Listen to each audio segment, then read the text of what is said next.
Have you ever packed your life into few belongings and left everything similar behind and not knowing where you will end up to? So my name is David Jose, and this is my migration journey from Democratic Republic of Congo to the United States.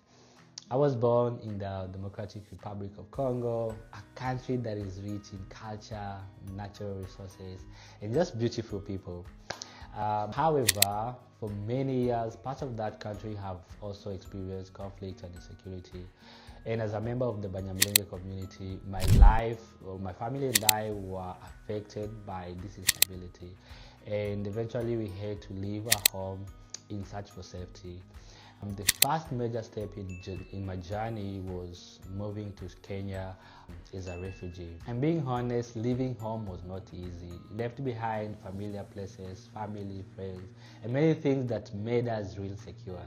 And like many refugees, we did not know exactly what the future would look like.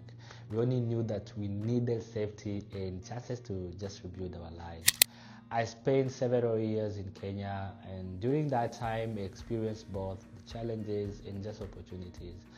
Life as a refugee comes with so many uncertainties. There are questions about education, employment, identity. Yet Kenya also became a place where I learned resilience.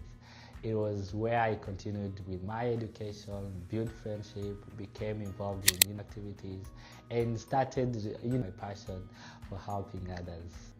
And one lesson that I've really learned during those years was that we cannot always control our circumstances. We can control our response to them. Eventually, after a long refugee process, I received an opportunity to resettle in the United States.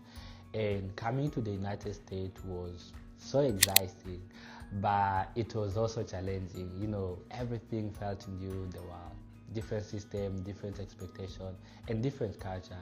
I had to learn how to navigate life in the new country while also adapting to a new environment. And one of the biggest adjustment was learning how to build a sense of belonging again. And starting over is not easy. There were moments when I felt uncertain, overwhelmed with but there were also people and communities who really welcomed us, encouraged us, and helped us to find our footing. As time passed, I began to see opportunities instead of obstacles.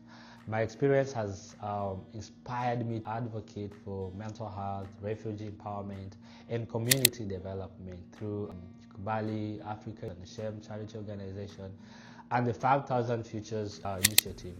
That inspired me to write my first book, which will be launched this month, sharing my on healing, identity, and just transformation.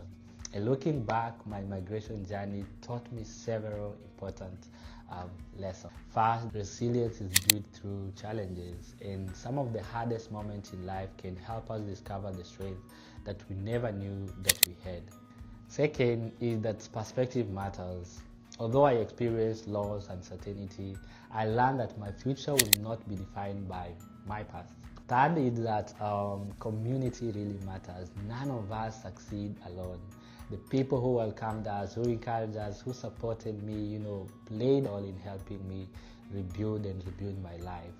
And today when I think about my journey from Congo to Kenya and finally to the United States, I do not only think about displacement. I think about growth, I think about opportunities, and I think about purpose. My journey reminds me that even when life takes unexpected turns, hope can carry us forward.